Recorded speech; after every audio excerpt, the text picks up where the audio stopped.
Hello friends, कैसे हैं आप लोग। मैं आपका दोस्त doctor Manoj Tawani, director controls Nagpur से आप सभी का दिल से स्वागत करता हूं। बच्चों, हम लोग आज से एक नए टॉपिक की शुरुआत कर रहे हैं और ये नया टॉपिक है ecosystem and energy flow. Total नाम है इसका पूरा, इकोसिस्टम एंड एनर्जी फ्लो। तो लेट अस स्टार्ट। फिर से ये एनवायरमेंटल वाला जो टॉपिक है या यूनिट है, उसी को लेकर एक नया चैप्टर है। टोटल 3 चैप्टर्स पढ़ने थे। एक ऑर्गेनिज्म पॉपुलेशन ऑलरेडी हम पढ़ चुके हैं यूनिट में से, और दूसरा चैप्टर इस यूनिट से हम स्टार्ट कर रहे हैं आज से, इकोसिस्टम एंड एनर्जी फ्लो। तो let's start with this topic. So ecological pyramid, slide आगे मत लीजिएगा। नहीं, इसमें कितने फोल्डर्स दिख रहे थे?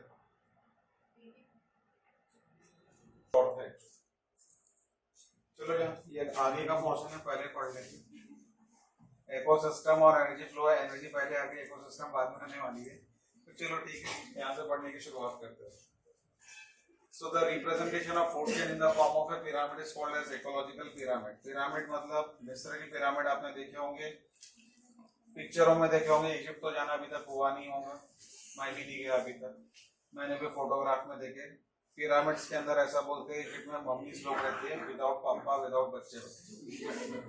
सुना होगा शायद आपने। और सिंग इज किंग पिक्चर है, उसमें गाना है तेरी और मेरी और पता नहीं किस किस की और। तो वो गाने के पिक्चराइजेशन में आपको इजिप्ट के पिरामिड्स का पिक्चराइजेशन देखने को मिलेगा। तो आप उसमें भी देख सकते हैं पिरामिड कैसा दिखता है। और फिर भी अगर नहीं समझ में आ रहा तो बिल्कुल, समोसा तो सबने खाया होगा, नहीं भी खाया होगा तो एटलीस्ट देखा होगा कि समोसा कैसा दिखता है। इधर से देखो तो ट्रायंगल, उधर से देखो तो ट्रायंगल, तो उसको बोलते हैं पिरामिड, उसको बोलते हैं पिरामिड। ठीक है, samosa shape structure is called age pyramid. तो representation of a food chain in the form of a pyramid is called as ecological pyramid. तो ये समोसा शेप ट्रायंगुलर स्ट्रक्चर जिसकी हम बात कर रहे हैं। The base of a pyramid represent producers, first trophic level, the apex represent tertiary और top level consumer। तो सबसे पहले आपको बता देता हूँ, वैसे तो आपको पता है प्रोड्यूसर्स किसको बोलते हैं और कंज्यूमर किसको बोलते हैं। प्रोड्यूसर मतलब जो खुद का खाना खुद बना सकता है, उसे हम कहते हैं बच्चों प्रोड्यूसर। और जो दूसरों पे डिपेंडेंट होता है अपने भोजन के लिए, उसको कहते हैं हम लोग कंज्यूमर्स। अभी प्रोड्यूसर्स में generally green plants are included and some micro organisms are included जो खुद का खाना खुद बना सकते हैं। अब जो ग्रीन प्लांट्स खुद का खाना खुद बना सकते हैं उसको आपने सुना है ऑटोट्रोपिक ऑर्गेनिज्म कहते हैं, और जो दूसरों पे डिपेंडेंट होते हैं उसको आप हेटेरोट्रोपिक ऑर्गेनिज्म कहते हैं। अब ऑटोट्रोपिक ऑर्गेनिज्म जो खुद का खाना खुद बना सकते हैं वो दो टाइप के होते हैं। ठीक है, ऑटोट्रोपिक ऑर्गेनिज्म कितने टाइप के होते हैं जो खुद का खाना खुद बना सकते हैं? दो टाइप के। एक को बोलते हैं बच्चों फोटोसिंथेटिक ऑर्गेनिज्म, और दूसरे को बोलते हैं chemosynthetic organism. Photosynthetic and chemosynthetic organism. अभी फोटोसिंथेटिक ऑर्गेनिज्म जो खुद का खाना खुद बनाएंगे तो भोजन में जो एनर्जी की जरूरत पड़ती है वो सनलाइट से आती है। वो सनलाइट से आती है, इसलिए वर्ड है photo. Photo stands for photon, photon मतलब लाइट। तो जब फूड प्रिपरेशन की बात होगी तो हम फिजिक्स में पढ़ते हैं energy can neither be created nor be destroyed but it can be converted from one form to another form. तो फूड बनाते वक्त जो एनर्जी की रिक्वायरमेंट होगी फूड मॉलिक्यूल में डालने के लिए, वो अगर हम सनलाइट से डिराइव कर रहे हैं तो उसको बोलते हैं फोटोसिंथेटिक ऑर्गेनिज्म। तो normally green plants are photosynthetic organisms. Then दूसरा वर्ड है कीमोसिंथेटिक ऑर्गेनिज्म। ये नॉर्मली कुछ माइक्रोऑर्गेनिज्म्स है, कुछ नॉट ऑल, कुछ माइक्रोऑर्गेनिज्म्स है जो खाना खुद के लिए खुद बनाते हैं, और उस खाने में जो एनर्जी डालनी पड़ती है, मतलब एटीपी अपने को इंट्रोड्यूस करनी पड़ती है, उसके लिए वो एनर्जी किसी केमिकल्स में से निकालते हैं। They derive energy from certain chemicals. तो केमिकल्स में से वो एनर्जी ऑब्टेन करते हैं बच्चों।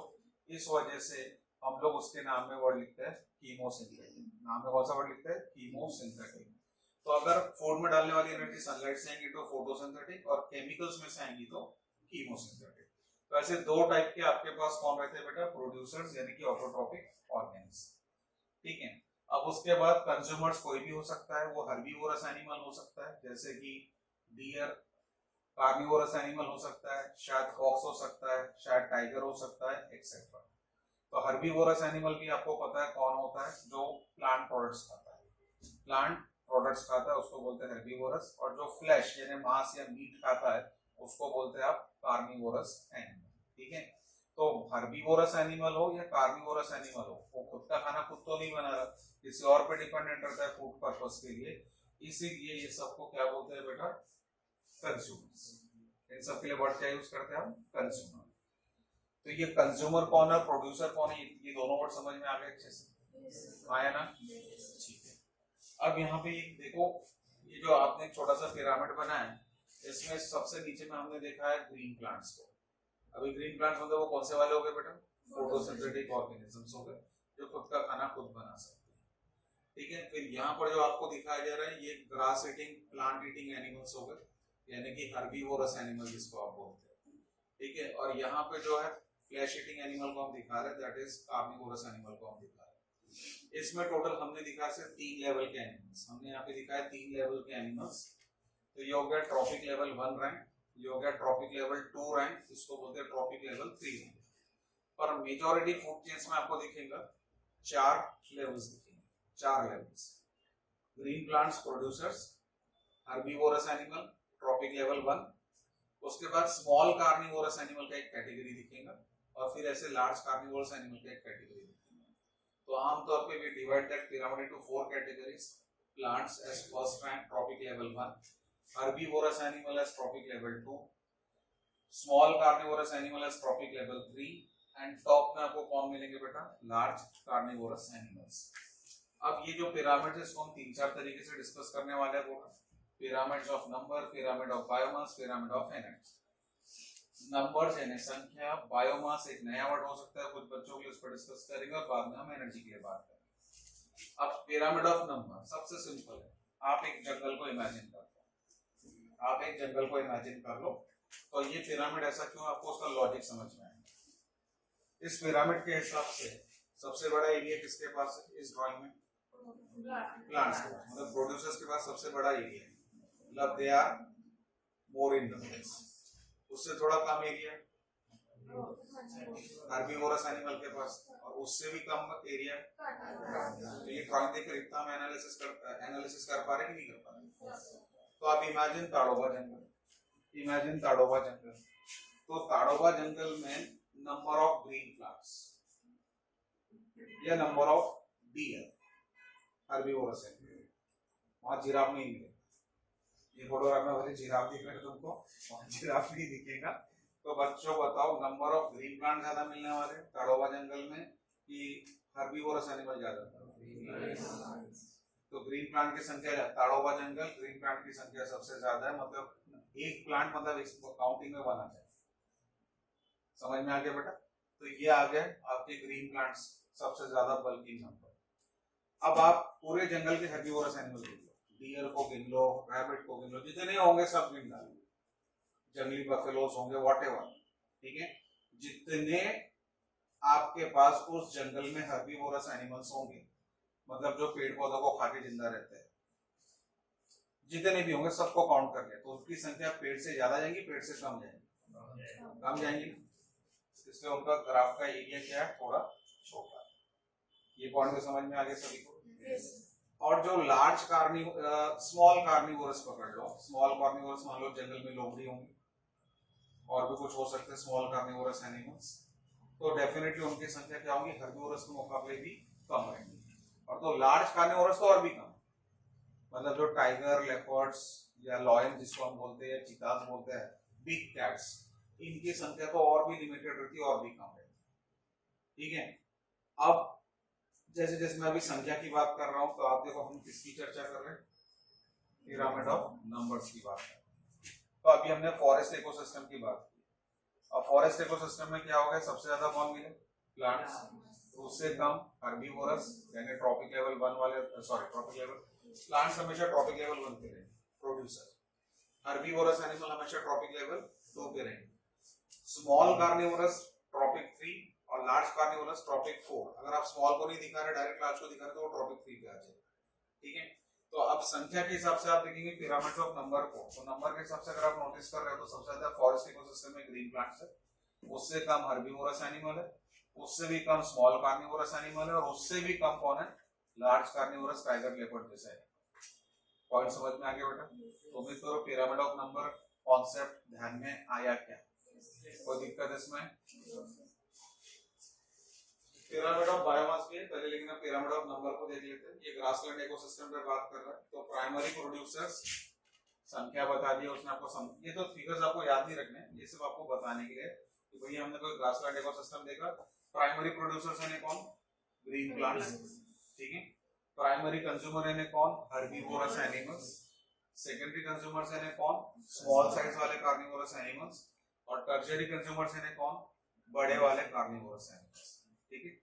अब आप देखो संख्या कैसे घटते जा रही है। संख्या घट रही है, इसलिए पिरामिड कैसा रहेगा? ऐसा बेस में बड़ा रहेगा और एपेक्स में कैसा रहेगा बेटा? छोटा रहेगा। Is that clear to everyone? Pyramid of biomass. अब पिरामिड ऑफ बायोमास जो है इसको भी थोड़ा डिस्कस करते हैं। It shows a sharp decrease in biomass at higher trophic level.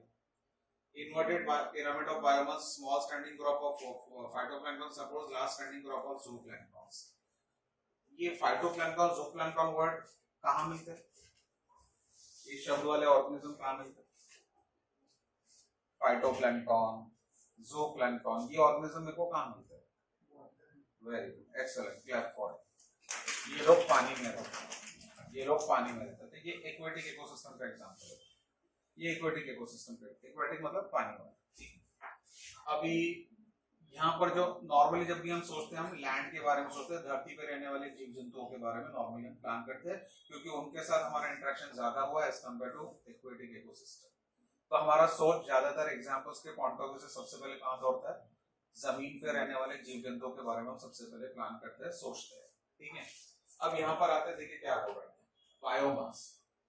बच्चों बायोमास क्या है? वेरी सिंपल से आपको बता देता हूं। आप भोजन में क्या खाते हो?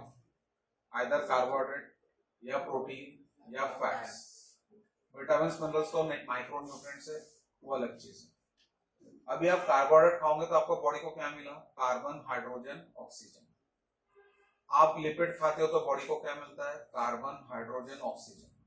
आप प्रोटीन खाएंगे तो बॉडी को क्या मिलेगा? Carbon, hydrogen, oxygen and nitrogen, plus कुछ और भी मिल सकता है, पर ये चार चीजें आपको मिलेंगी प्रोटीन खाने से। तो आपने तीनों में कॉमन क्या देखा? Carbon, hydrogen and oxygen. Her animal यही तीन में से कुछ ना कुछ खा रहा है। हर एनिमल, हर लिविंग ऑर्गेनिज्म ये तीन में से कुछ ना कुछ खा रहा है। कार्बन, कार्बोहाइड्रेट खाया तो भी CHO आ गया, प्रोटीन खाया तो भी CHO आ गया, साथ में N भी आया, और लिपिड खा रहा तब भी CHO आ रहा है उसको, लिपिड यानी फैट्स। तो उसकी बॉडी में इसका मतलब रिक्वायरमेंट CHO की बहुत ज्यादा है, मतलब कार्बन, हाइड्रोजन, ऑक्सीजन की रिक्वायरमेंट बहुत ज्यादा है। इसलिए भोजन के रूप में यही चीजें जब वो खाता है तो उसकी बॉडी की जो रिक्वायरमेंट होगी, नीड्स होंगी कार्बन, हाइड्रोजन, ऑक्सीजन की, वो क्या हो रही बेटा? फुलफिल हो रही। तो ये carbon, hydrogen, oxygen definitely body मतलब living organism is made up of cell, मतलब carbon, hydrogen, oxygen as well as nitrogen also, जो प्रोटीन का पार्ट है, ये आपके सेल को बनाने के कहीं ना कहीं कॉन्ट्रीब्यूट करना है। आपके सेल अगर नहीं होगा तो लिविंग ऑर्गेनिज्म, हम क्या पढ़ते हैं सेल की definition? Structural and functional unit of life. तो अगर कोई लिविंग ऑर्गेनिज्म है तो कैसे बना है? सेल से बना है। अगर सेल से बना है तो इसका मतलब उसमें कार्बन, हाइड्रोजन, ऑक्सीजन, नाइट्रोजन, ये जो हम खा रहे हैं ना, उसी के भरोसे बनेगा वो। इसका मतलब सेल को बनाने के लिए मेनली क्या लग रहा है? कार्बन, हाइड्रोजन, ऑक्सीजन, नाइट्रोजन, ये तीन चार चीजें लग रही। तो what is biomass? What is biomass? Biomass in simple language is the carbon content of the body. Carbon content of the body. Technical भाषा में उसको dry weight of the body बोलते हैं, dry weight of the body. और मैंने थोड़ा specifically आपको बोला इट इज द कार्बन या organic content of your body. Carbon chemistry मतलब ऑर्गेनिक केमिस्ट्री। तो बेसिकली आपके बॉडी में कार्बन कंटेंट कितना है उसको लेकर बायोमास ये वर्ड इस्तेमाल किया जाता है। साधारण आपका बॉडी का वजन नाप लो तो उसके लिए कौन सा वर्ड है? मास। प्लेन बॉडी का वजन नाप लिया जाए तो उसके लिए वर्ड क्या है? मास। बायोमास में क्या फर्क आ गया कि हम उस ऑर्गेनिज्म के बॉडी के कार्बन कंटेंट पे चर्चा कर रहे हैं। उसके लिए एक वर्ड होता है ड्राई वेट, पर अभी उसमें मत जाओ, कार्बन कंटेंट की बात हो रही है, ऑर्गेनिक कंटेंट की बात हो रही है, ठीक है। उसके लिए वर्ड क्या यूज करना है बेटा? बायोमास। बड़ी सिंपल सी बात है। फिर अब प्लांट, थोड़ी देर पहले पढ़ा संख्या, फॉरेस्ट इकोसिस्टम फिर से सोच लो। प्लांट फॉरेस्ट इकोसिस्टम में सबसे ज्यादा थे नंबर में, काड़ोबा जंगल इमेजिन कर लो। तो बच्चों मतलब प्राइमरी प्रोड्यूसर्स यानी कि ग्रीन प्लांट्स, प्राइमरी प्रोड्यूसर्स यानी कि ग्रीन प्लांट्स। इनकी संख्या बहुत ज्यादा है। कुछ छोटे छोटे ग्रास होंगे, कुछ छोटे प्लांट्स होंगे, तो कुछ बहुत सारे टॉल प्लांट्स भी तो होंगे जंगल में, आया ना बेटा? कोई 5 मीटर लंबा होगा, कोई 10 मीटर लंबा होगा, शायद कोई 20 मीटर लंबा भी हो सकता है। और बहुत सारे छोटे छोटे 1 फीट 2 फीट 3 फीट वाले भी प्लांट होंगे, स्मॉल ग्रासेस भी होंगी कहीं ना कहीं। तो ये सारी चीजें मिलाकर बना रही है आपके प्लांट किंगडम का प्राइमरी प्रोड्यूसर का नंबर, बेस का। अब इन सबके बॉडी में भी क्या होगा बेटा? सेल होगा, क्योंकि plants are also living organism, तो इन सबके बॉडी में भी क्या होगा? सेल नाम की चीज मिलेगी आपको। सेल होगा तो फिर इनके पास भी ऑर्गेनिक कंटेंट कार्बन आपको मिल जाएगा। तो बड़ी लॉजिकल बात है कि इनकी संख्या वैसे ही बहुत ज्यादा है। संख्या अगर बहुत ज्यादा है तो इनके बॉडी में मिलने वाले नंबर ऑफ सेल्स भी क्या होगा? बहुत ज्यादा। तो उनके पास कार्बन कंटेंट भी क्या मिलेगा? सबसे ज्यादा। तो इसका मतलब इनका बायोमास कैसा रहेगा? सबसे ज्यादा। फिर हर्बीवोरस एनिमल आते हैं एज अ प्राइमरी कंज्यूमर। तो हर्बीवोरस एनिमल की संख्या वैसी क्या हो रही है? कम है। अब प्लांट तो भी 10 फीट 20 फीट 25 फीट का मिल जाता, क्या एनिमल 10 20 25 30 फीट के मिल जाते? बहुत कम होगा। एक आधा कोई सांप मिल गया बोले 10 फीट लंबा, बराबर है। आमतौर पे जिराफ जैसा कोई एनिमल टॉल हाइटेड है, कैमल जैसा कोई मिल जाए तो अलग बात। क्या मेजोरिटी एनिमल्स की हाइट 10 फीट 20 फीट 25 फीट ऐसी रहती कि नहीं रहती? नहीं रहती। तो इसका मतलब क्या है? उनकी बॉडी में जो है हाइट डायमेंशन बड़े प्लांट के मुकाबले छोटा है कि बड़ा है? तो हो सकता है नंबर ऑफ सेल बड़े प्लांट के मुकाबले क्या होंगे? उसमें ज्यादा होंगे कम होंगे? ज्यादा होंगे कम होंगे? कम होंगे। तो डेफिनेटली उनका ऑर्गेनिक कंटेंट क्या होगा? कम हो गया। समझ में आगे बात बेटा? फिर जो स्मॉल कार्निवोरस एनिमल्स होंगे, इनको हमने सेकेंडरी कंज्यूमर बोला, वो तो संख्या में और कम।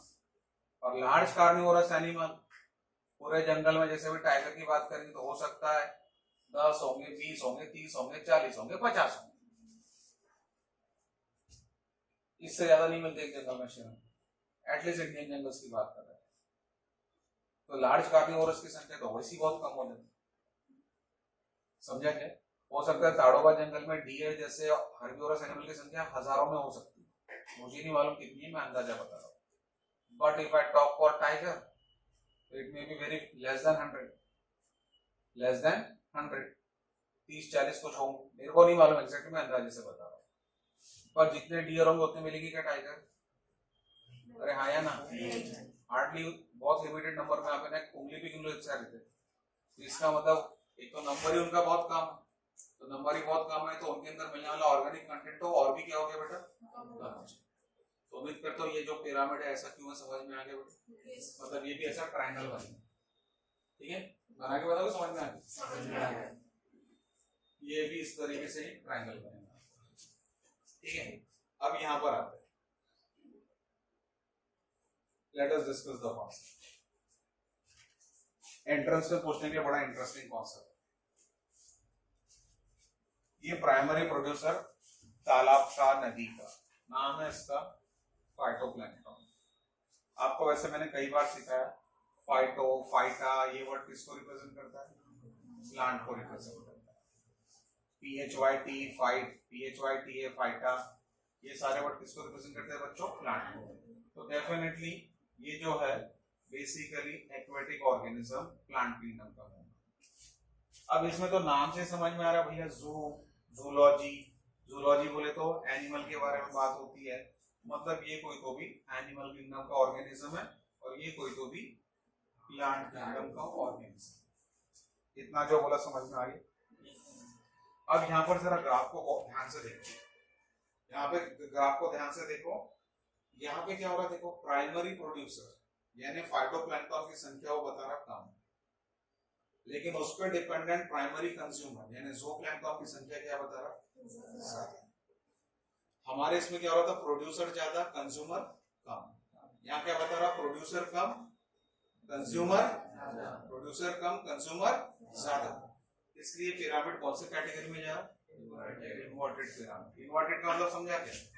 अभी जैसे ये वाला पिरामिड अभी हमने डिस्कस किया, तो इसमें एपेक्स कहां था? ऊपर, और बेस कहां था? इसको बोलते हैं इरेक्ट पिरामिड, इसको क्या बोलते हैं? इरेक्ट। अब इसमें क्या होने वाला समझा क्या? ये ऐसा जाने वाला, तो इसका एपेक्स कहां जाने वाला और बेस कहां जा रहा? इसलिए हम इसको क्या बोलेंगे बेटा? Inverted pyramid. तो एंट्रेंस में ये पूछते हैं कि इन्वर्टेड पिरामिड आपको कहाँ मिल सकता है, इन्वर्टेड पिरामिड आपको कहाँ मिल सकता है, एंट्रेंस में ये सवाल पूछा जाता है। तो इन्वर्टेड पिरामिड आपको एक्वेटिक इकोसिस्टम में मिलता है in relation to the concept of biosis. Pyramid of energy, energy का कॉन्सेप्ट आप लोग ने 10th स्टैंडर्ड में पढ़ा है, उसको एलेंस रूल करके टीचर ने शायद सिखाया हुआ 9th या 10th स्टैंडर्ड में। अब वो क्या कॉन्सेप्ट है उस पर भी बात कर लेते हैं। सबसे ज्यादा एनर्जी प्राइमरी प्रोड्यूसर्स यानी ग्रीन पीपल्स, इनके पास सबसे ज्यादा एनर्जी, क्योंकि ये एनर्जी के मैन्युफैक्चरर। ये क्या वर्ड बोला, एनर्जी के मैन्युफैक्चरर, समझ में आया? क्योंकि फूड को वो बनाते हैं ना, तो एटीपी नाम की एनर्जी सबसे ज्यादा किसके पास मिलने वाली है आपको, ग्रीन प्लांट्स के पास। और वैसे भी संख्या में सबसे ज्यादा इकोसिस्टम में कौन मिलेंगे आपको, ग्रीन प्लांट्स। अब क्योंकि सनलाइट की एनर्जी को वो यूज कर रहे हैं फोटोसिंथेसिस मैकेनिज्म के लिए, और फिर जो ग्लूकोज बनता है C6H12 होते हैं उसमें 38 मॉलिक्यूल, एक ग्लूकोज में 38 मॉलिक्यूल्स ऑफ एटीपी स्टोर हो जाते हैं। अब ये क्या समझा रहा है, ध्यान से देखिएगा कि अगर प्राइमरी प्रोड्यूसर्स के पास एनर्जी की वैल्यू कितनी है, ये फिगर सिर्फ समझाने के लिए आपको 10,000 जूल, 10,000 जूल। तो फिर ये जो प्राइमरी कंज्यूमर है, ये प्राइमरी कंज्यूमर यानी कौन है, हर्बीवोरस एनिमल। ये कौन रहेगा बेटा, हर्बीवोरस एनिमल। हर्बीवोरस एनिमल मतलब कौन, जो पेड़ पौधों को खा के जिंदा रहते हैं। तो हर्बीवोरस एनिमल जब इनको कंज्यूम करेगा as a food, green plants को कंज्यूम करेगा एज अ फूड, तो 10,000 में से कितना ट्रांसफर हुआ बोलते उसको, 1,000। 10,000 में से 1,000 ट्रांसफर हुआ, मतलब आप नोटिस करोगे सिर्फ 10% ट्रांसफर हो गया, 10% ही ट्रांसफर हुआ ट्रॉपिक लेवल 1 से ट्रॉपिक लेवल 2। कितना ट्रांसफर हुआ, 10% ट्रांसफर हुआ। फिर से समझोगे, समझ में आ गया, पक्का समझ में आ गया। फिर ये जो सेकेंडरी कंज्यूमर्स हैं, सेकेंडरी कंज्यूमर यानी छोटे कार्निवोरस एनिमल, अब वो छोटे कार्निवोरस एनिमल इन एनिमल्स को मार के खाएंगे शायद भोजन के लिए, हर्बीवोरस एनिमल को मार के खाएंगे। तो अगर ऐसा हुआ, अब इनके पास तो 10,000 थी, तो यहां से यहां कितना पहुंचा सिर्फ 1,000। अब ये 10% पहुंचा, तो यहां से ऊपर वाले में भी कितना जाएगा बोलता, 10%। तो 1,000 का 10% कितना गया, 100। ऊपर वाले में कितना ट्रांसफर हो गया, 100। तो ट्रॉपिक लेवल 1 में 10,000 था, ट्रॉपिक लेवल 2 में गया 1,000, तो उसका 10% ट्रॉपिक लेवल 3 में गया, वो कितना गया बेटा, 100। समझ में आ गई बात बेटा? अब ये हो सकता है कि यहाँ पर इसको भूल जाओ, ये top level carnivorous animal, tertiary carnivorous, तो फिर वो क्या कर सकता है, ध्यान से देखो, उसने हो सकता है अगर इसको मार के खाया होगा, इसको मार के खाया होगा, तो इसके पास एनर्जी कितनी थी, तो उसके पास कितनी जाएंगी, उसका 10%, उसका 10% मतलब अभी कितना गया बेटा, 10। पक्का समझा इतना? लेकिन अगर उसने इसको भी तो मार के खा सकता है, बराबर, हर्बीवोरस एनिमल को मार के खा सकता है टॉप वाला कार्निवोरस एनिमल, मतलब टाइगर हरिन को मार के खा सकता है कि नहीं खा सकता? अगर ऐसा हुआ तो फिर इसके पास कितना था, तो इसके पास कितना बचेगा, 100। तब आपके वो ट्रायंगल में, मतलब पिरामिड से 3 लोग रहेंगे, 3 लोग रहेंगे। हम स्मॉल कार्निवोरस को क्या करेंगे, उसमें से हटाएंगे। पक्का समझा इतना, आया ना बेटा? So this is called as Allen's rule of energy pyramid, कि आप ट्रॉपिक लेवल 1 से 2 में जाएंगे तो 10% ट्रांसफर होगा, 2 से 3 में जाओगे तो उसका 10%, 3 से 4 में जाओगे तो उसका भी 10% ट्रांसफर होता जाएगा। मतलब जितना हायर ट्रॉपिक लेवल पे ऑर्गेनिज्म बैठा हुआ है, उसको मिलने वाली एनर्जी उतनी ज्यादा है कि कम है, कम है। बड़े वो पावरफुल होगा और उसके पास अवेलेबल होने वाली एनर्जी की क्वांटिटी क्या होती जा रही है, कम होती जा रही है। तो सबसे ज्यादा एनर्जी आपको बेस लेवल पे मिल रही है, जैसे जैसे आप ऊपर जाते जा रहे हो एनर्जी की मात्रा घटते जा रही है। तो ये जो 10% का कॉन्सेप्ट की हम बात कर रहे हैं, इसे एलेंस रूल करके बोला जाता है।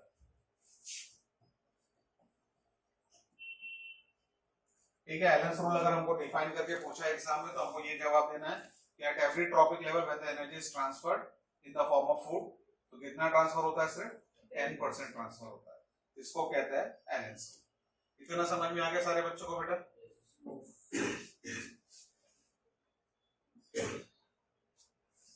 Any calculations of energy content, biomass or numbers has to include all organisms at that trophic level.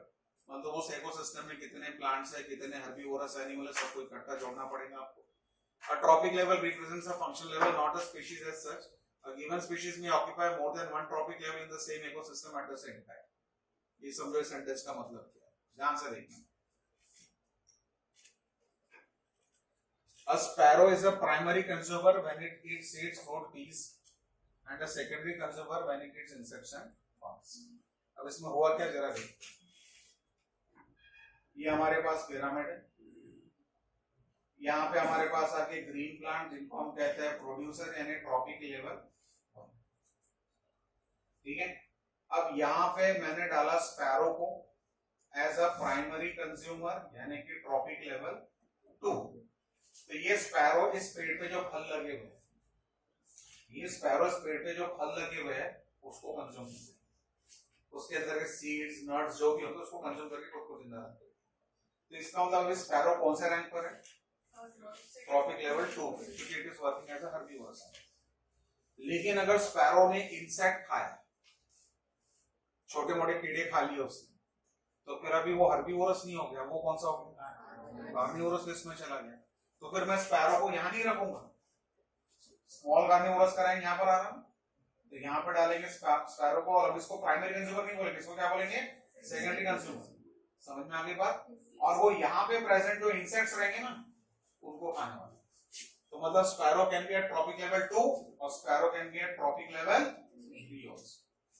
Depend करता है कि फूड क्या कंज्यूम कर रहा है. समझ में आ गई बात? अब उसी प्रकार से अभी मैंने लायन की बात, टाइगर की बात की, तो उसको भी नोटिस कर लेते हैं. 3 रैंक बना लिए. ये ग्रीन प्लांट्स प्रोड्यूसर यानी कि trophic level 1, deer herbivorous animal primary consumer यानी ट्रॉपिक लेवल 2, और लायन ट्रॉपिक लेवल 3 पर है. लायन है टाइगर ट्रॉपिक लेवल 3 पे है, जो डियर को मार के अपना भोजन समझ के खाने वाला. इस वक्त लायन का रैंक कौन सा चल रहा है? ट्रॉपिक लेवल 3 चल रहा है. लेकिन अगर मैं इसमें इंक्लूड कर दूं ये ग्रीन प्लांट्स, ये प्राइमरी कंज्यूमर यानी कि डियर, फॉक्स जैसा कोई छोटा एनिमल. ठीक है. अब यहाँ पे क्या हो गया? अगर फॉक्स जैसा कोई छोटा एनिमल डाल दिया और यहाँ पे टाइगर डाला या लायन डाला, तो टाइगर का रैंक या लायन का रैंक कौन से नंबर पे आ जाएगा? ट्रॉपिक लेवल 4 पे चलेगा. मतलब tiger can be at 3rd level, tiger can be at 4th level, depending upon वो फूड चेन में किसको कंज्यूम करने वाला. वो किसी छोटे कार्निवोरस एनिमल को मार के खाएगा तो रैंक नंबर 4 पे जाएगा, और वो हर्बीवोरस को मार के खाएगा तो रैंक नंबर 3 पे जाएगा. पॉइंट समझा क्या बेटा अच्छे से? मतलब जो ऊपर के रैंक्स है ना, पहले और दूसरे रैंक छोड़कर, हर्बीवोरस और प्लांट्स को छोड़कर, वहां पे रैंक क्या होते हैं? ग्रीन प्लांट को छोड़ो, green plant producers rank base rank. बाद में ऊपर के एनिमल्स में रैंक में थोड़ा बहुत फ्लक्चुएशंस हो सकता है, कि वो क्या खा रहा है उस पर डिपेंड है. उम्मीद करो सबको ये बात समझ में आ गई अच्छे से. यानी अगर भले मैंने ट्रॉपिक लेवल 3 बोलकर आपको टाइगर को पढ़ा दिया, पर वो ट्रॉपिक लेवल 4 में भी जा सकता है. In most ecosystem all the pyramids are upright. Upright का मतलब है apex ऊपर रहेगा और base नीचे रहेगा. That is, producers are more in number and biomass than the herbivores, and herbivores are more in number and biomass than the carnivores. Also, energy at a lower trophic level is always more than at a higher level. तो हर चीज में base बड़ा है, और जैसे जैसे ऊपर जा रहे चीजें क्या होती जा रही है, बायोमास हो, नंबर हो या एनर्जी कम होते जा रही है. एक इन्वर्टेड पिरामिड पढ़ा था आपने, आपको याद होगा, वो किसके लिए पढ़ा आपने? Aquatic ecosystem में पढ़े. Pyramid of energy is always upright because when energy flows from a trophic level to the next trophic level, some energy is always lost as heat to at each step. यानी पूरा 100% transfer क्यों नहीं हो पा रहा? तो बोल रहा है बहुत सारी एनर्जी किस फॉर्म में लॉस होती है, बोलता हीट फॉर्म. जैसे समझ लो, एक एनिमल को मार के दूसरे एनिमल ने खा लिया, एक एनिमल को मार के दूसरे एनिमल ने खा लिया, तो जो पहले एनिमल ने फूड एनर्जी कंज्यूम की होगी वही ट्रांसफर होंगी हायर वाले एनिमल को. लेकिन वो फूड एनर्जी का कुछ हिस्सा उसने खुद ने भी यूज किया होगा. फूड एनर्जी जैसे भी डियर को मार के लायन खा गया, तो फूड एनर्जी जो डियर ने कंज्यूम की होगी उसका कुछ हिस्सा डियर ने भी यूज किया होगा. मरने के पहले भागा बहुत ज्यादा, मरने के पहले भागा बहुत ताकत से, तो वहां भी तो उसको एनर्जी खर्च करनी पड़ी होगी. भागा हुआ तो पसीना भी आया होगा उसको अपने जैसे, तो बहुत सारी हीट एनर्जी के फॉर्म में भी एनर्जी लॉस हुई होगी उसको. समझ में आई बात बेटा? तो खुद पर्सनल यूज हुआ होगा, कुछ हीट एनर्जी के फॉर्म में लॉस हो, इसलिए जितना उसने खाया उतना as it is higher trophic level को ट्रांसफर, उससे कम ट्रांसफर. ठीक है, बात समझ में आई बेटा? इतनी चीज insects feeding on a big tree, यहाँ पे इन्वर्टेड आपको पिरामिड मिल सकता है। अब insects feeding on a big tree, इसको इमेजिन कर लो, एक पेड़ है, पेड़ कितना है? एक। क्या उस एक पेड़ पे एक ही इंसेक्ट खाना खाने जा सकता है फ्लावर फ्रूट्स पर? बहुत सारे इंसेक्ट जा सकते हैं। बहुत सारे इंसेक्ट्स मतलब कौन हो गए? Primary producer, sorry primary consumer. और प्लांट कितना पकड़े अपन ने? तो एक प्लांट पे अगर हजारों संख्या में इंसेक्ट पहुंचे हैं खाना खाने के लिए, एक प्लांट पे हजारों संख्या में या 100, 200, 500 की संख्या में प्लांट बहुत बड़ा है, 200 बर्ड्स जाके बढ़ गए क्योंकि वहां उनके खाने का इंतजाम हो रहा है। 200 बर्ड्स उस एक पेड़ पर लगे हुए फ्रूट्स के साथ अपना इंतजाम कर रहे हैं फूड का। तो इस केस में क्या हुआ? प्लांट हुआ एक, यानी प्रोड्यूसर हो गया बेटा एक। लेकिन जो प्राइमरी कंज्यूमर है 200 बर्ड जाके बैठे, 1000 इंसेक्ट जाके वहां बैठे हुए जो वहां से भोजन का अरेंजमेंट करेंगे। तो प्रोड्यूसर कितना है? एक। लेकिन प्राइमरी कंज्यूमर की संख्या क्या होगी? ज्यादा हुई कि नहीं हुई बेटा? तो ऐसे केस में आपको कौन सा पिरामिड मिलेगा? इन्वर्टेड। पॉइंट समझा बेटा अच्छे से? और बाकी इक्वेटिक वाले को ऑलरेडी हम डिस्कस कर चुके हैं। Limitations: it does not take into account the same species belonging to or more tropic levels. It assumes a simple food chain that almost never exists in nature. It does not accommodate a food web. ये जितने pyramids हम पढ़ रहे हैं उसमें हमने food chain के हिसाब से डिस्क्राइब किया, क्योंकि फूड वेब के हिसाब से डिस्क्राइब करेंगे। फूड वेब में क्या होता है? एक ही ऑर्गेनिज्म के मल्टीपल फूड चेन ऑपरेट होती है। अब एक ही ऑर्गेनिज्म के मल्टीपल फूड चेन ऑपरेट होंगे तो किसी फूड चेन में ट्रॉपिक लेवल 3 पे आएगा, तो किसी फूड चेन में वो ट्रॉपिक लेवल 4 पे चला जाएगा, तो हमको पढ़ने में दिक्कत जाती है। Saprophytes are not included in ecological pyramids even though they play a vital role in the ecosystem. Who are saprophytes? इनको हम, ये लिविंग ऑर्गेनिज्म है लेकिन हमने पिरामिड में इसको इंक्लूड नहीं किया। कोई भी पिरामिड में हमने इंक्लूड नहीं किया पिरामिड्स में। कौन से वाले माइक्रोसम बेटा? ऑल ऑर्गेनिज्म जिनके पास डिकम्पोजिशन का मैकेनिज्म, जो नेचर में डेड ऑर्गेनिजम्स है, डेड बॉडी पार्ट्स है, जिसको डिकम्पोज कर सकते हैं, उनको मिट्टी पलित कर सकते हैं, वो सब लोग कौन है? सैप्रोफाइट्स। उनको आप नेचर या नेचर स्कैवेंजर कहते हैं, यानी कि नेचर को क्लीन करने वाले ऑर्गेनिजम्स कहते हैं। क्योंकि हम लोग क्या कर रहे हैं? हम आसपास की जगह को झाड़ू मार के क्लीन कर लेते हैं, ठीक है। शहर को क्लीन करने के लिए एनएमसी ने एम्प्लॉयज लगा के रखे कि वो शहर को क्लीन कर लेंगे। हम हमारे घर के आंगन को क्लीन कर लेंगे, घर को क्लीन कर लेंगे। हमारे घर से कचरा निकल रहा है तो एनएमसी की गाड़ी के पिकअप करके लेके जा रही है, वो भी एक ऑप्शन हमारे पास अवेलेबल है।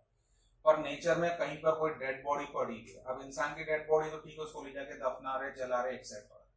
लेकिन अब कोई एनिमल की डेड बॉडी पड़ी है, टहनी कोई टूट के गिरी है, फल कोई टूट के गिरा है, पत्ती कोई टूट के गिरी है, तो इसको डिकम्पोज करने के लिए गॉड ने नेचुरली इंतजाम करके रखा है कुछ माइक्रोऑर्गेनिज्म्स का। तो जो भी माइक्रोऑर्गेनिज्म वो टूटी टहनी या टूटी पत्ती या टूटा फल या प्लांट या एनिमल जो मर चुका है, उसको अगर हम डिकम्पोज कर पा रहे हैं, तो सभी ऑर्गेनिज्म जो इसमें कंट्रीब्यूट करते हैं उन सबको क्या बोलते हैं बेटा? सैप्रोफाइट्स। तो death is an inevitable phenomena, मतलब वो फाइनल है कि कोई भी लिविंग ऑर्गेनिज्म को एक ना एक बार तो मरना ही है। अगर मरना है तो फिर हमने जो पिरामिड्स बनाए थे, प्लांट्स हो, प्राइमरी हो, सेकेंडरी हो, टर्शियरी हो, जो भी हो, हर एक में कोई ना कोई मरेगा, कभी ना कभी मरेगा, तो फिर उसकी बॉडी को डिकम्पोज करना पड़ेगा। तो हर लेवल पे कौन काम कर सकता है बेटा? सैप्रोफाइट। ग्रीन प्लांट्स मर रहे हैं, उनके फ्रूट्स को डिकम्पोज करना है, सैप्रोफाइट। हर्बिवोरस एनिमल मर गया, सैप्रोफाइट्स। स्मॉल कार्निवोरस एनिमल मर गया, उसकी बॉडी को डिकम्पोज करना है, saprophytes. Large carnivorous animal tiger भी मर जाए तो उसकी बॉडी को डिकम्पोज करना है, तो सैप्रोफाइट्स। तो saprophytes are working at all trophic levels, 1 2 3 4 सभी पे वर्क करते हैं, इसलिए हमने उसको किसी में भी इंक्लूड नहीं किया। ये कारण समझ में आ गया किस में इंक्लूड क्यों नहीं किया? बिकॉज़ हर जगह लिविंग ऑर्गेनिज्म जब भी मरेगा इसका रोल आ जाएगा, इसलिए हमने इसको किसी भी ये ट्रॉपिक लेवल 1 2 3 4 करके इसको क्लासिफाई